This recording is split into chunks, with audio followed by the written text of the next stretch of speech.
New details emerged today related to the Prime Minister's controversial trip to India last February. A report from the Security Intelligence Committee has just been released. It spent the past few months, that committee, looking into how Jaspal Atwal attended an event with Justin Trudeau and was invited to another official event. Atwal was convicted of the attempted murder of an Indian cabinet minister back in 1986. Chris Hall is the host of CBC Radio's The House, and he's here with more. Hey, Chris, I know you've been combing through this. Thank you so much. So there are some fingers pointed at the RCMP.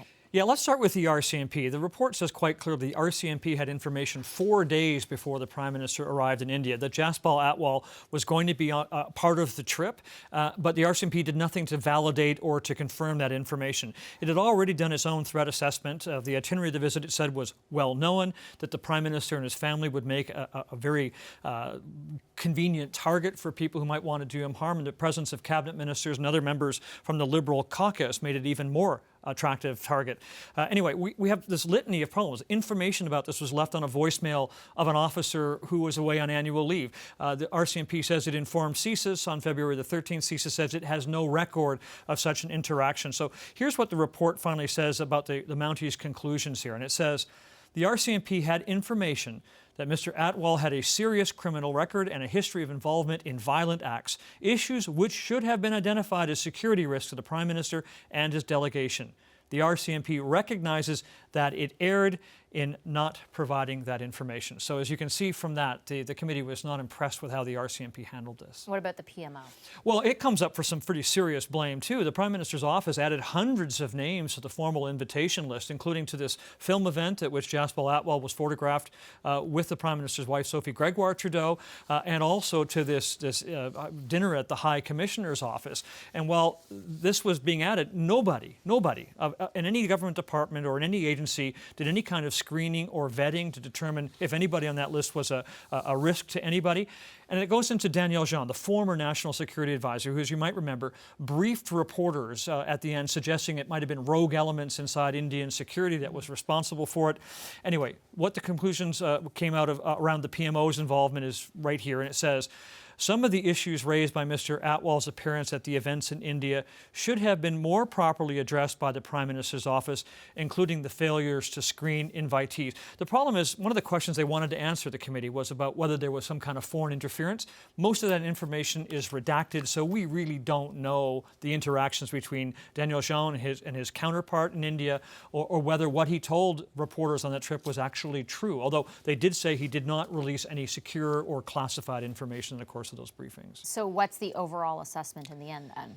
Well, that a lot of things should have been changed. What it said in the report is that there's been no evidence of any interdepartmental lessons learned kind of exercise being done, nor can, the report says, can the committee be assured that other people who might have been a security threat ended up on those invitation lists. There are 2 other names that are blacked out. We don't know who they are, but were on this trip that were problematic. So clearly the committee is suggesting that more needs to be done, better information sharing, a better coordination, and certainly vetting of lists provided for these kinds of formal events overseas should be presented and make sure that they are properly screened. All right, thank you so much, Chris. That's CBC's Chris Hall.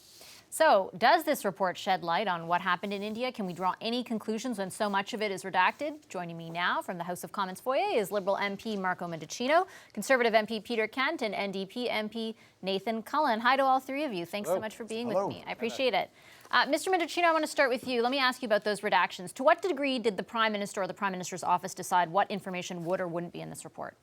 Well, recommendations were made by the national security apparatus to the Prime Minister, and as it relates to those redactions, he accepted them. But let me just begin by thanking the members of the NSI COP for their work.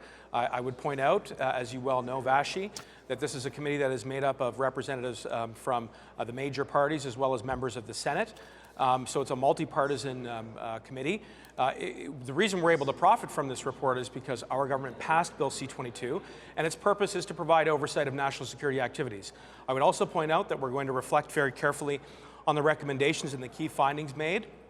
I want to underline that the committee also concluded in its report that the RCMP took reasonable measures to protect the safety of the Prime Minister as well as the Canadian delegation, so at no point was that compromised.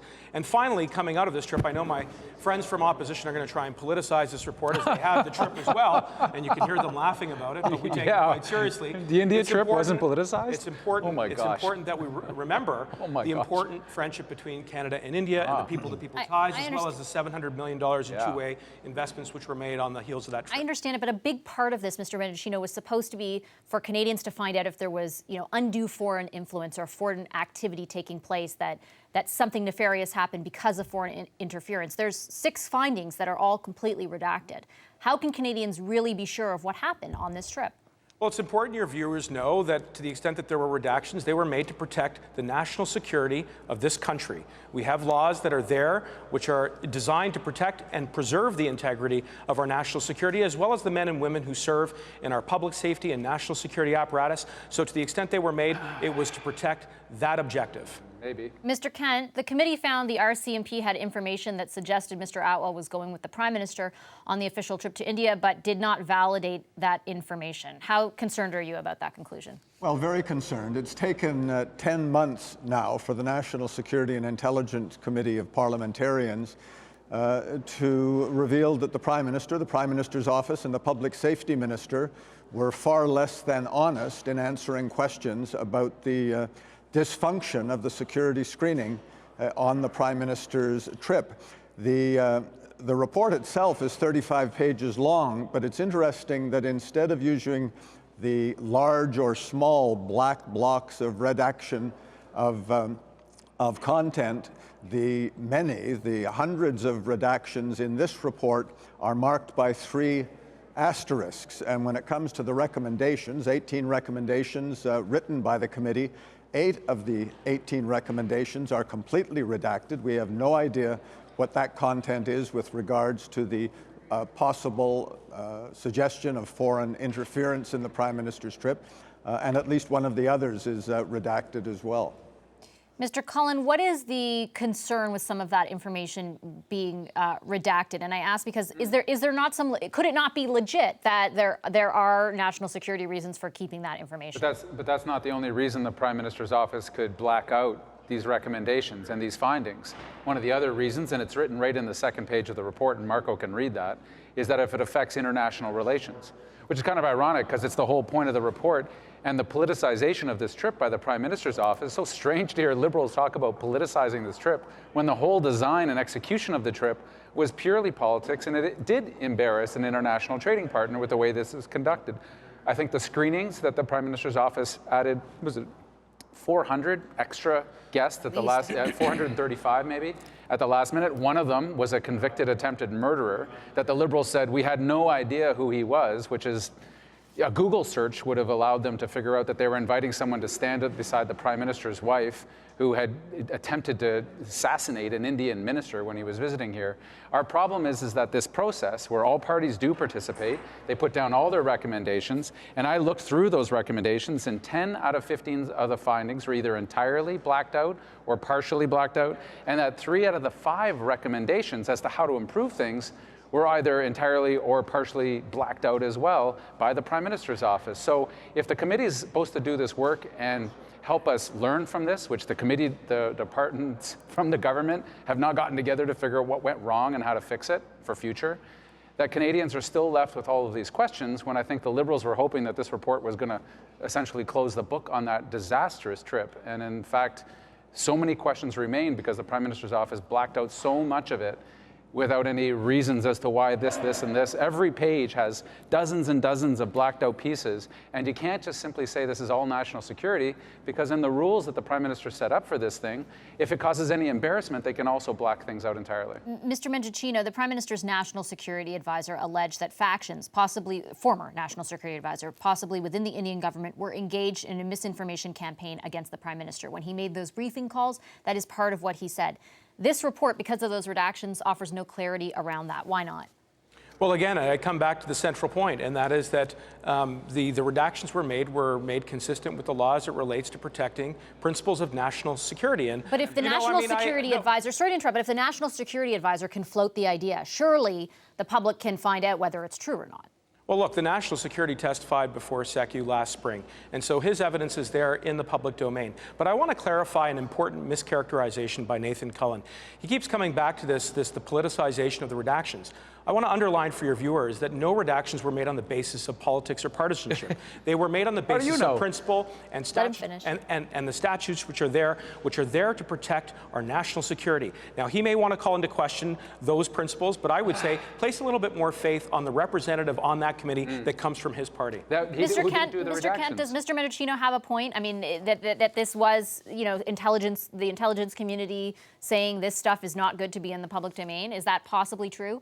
Well, I would challenge a good part of what Mr. Mendocino has just said. If the National Security and Intelligence Committee of this Parliament wrote recommendations, there should be a way for at least some elements of those recommendations be included for public consumption, and by consumption of fellow parliamentarians, given the serious questions that triggered the investigation in the first place. This report is heavily redacted. The members of the committee aren't allowed to go on television and talk to you because their work is under the provisions of national security. But why would they write 18 recommendations if half of them were either fully or entirely redacted? And when you say not allowed, Mr. Cullen, I mean, this is the part that confuses me. We initially were told they would be able to speak, I think a while ago when we were inquiring about the report. Then we were told now that they have agreed not to because of the amount of classified information in this. Does that add up to you? Not entirely, and I don't know why that rule was supplanted after the fact. The reality is, and I can correct Marco on this, and he's welcome to read page 2 of the report, one of the reasons that the Prime Minister's office can, under their rules, black out entire sections like all of these recommendations if it causes any international embarrassment. That's not national security. And the fact that the Prime Minister's his top security advisor accused the Indian government of orchestrating this entire affair to embarrass the Canadian Prime Minister, that's Trudeau's main guy. And that answer is not forthcoming in this report. It's redacted in here. It's blacked out. So again, if you... Is there some credence to the idea, though, that you don't want to further embarrass? Of course there is. Well, can I just clarify? Hold on, wait, let Mr. Cullen finish and I'll go back to you, Mr. Mr. Trudeau keeps saying sunlight is the best disinfectant. And if what the Prime Minister's own security advisor did was embarrass an international trading partner with this allegation that he was unable to substantiate, we have recommendations in here that could have helped fix that so that it doesn't happen in the future. But what we find out is that the Liberal departments aren't even talking to each other after this disastrous trip to find out how to make sure it doesn't happen again, which doesn't leave us with much hope or information as to how to make sure we don't continue to embarrass international partners when the Prime Minister goes abroad.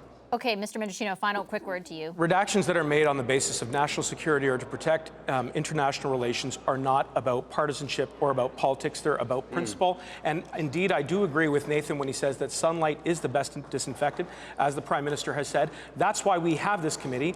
Both of the parties voted against C-22, which created this committee. They were content to put representatives. Are you disappointed there isn't more sunlight on this report? They were content to put representatives on this committee. They should applaud the members of their party that serve on this committee. We now have the benefit of it, and we will continue to carefully review the considerations and the recommendations and the key findings of it going forward. Just wish I could talk to anyone on that committee. It'd be nice if you could talk to them. The rules of the game. Okay, I'll leave it there. Thank you, everyone. Thanks, Marco Mendocino, Peter Kent, and Nathan Cullen. Thanks, Fashi. Thanks, Fashi.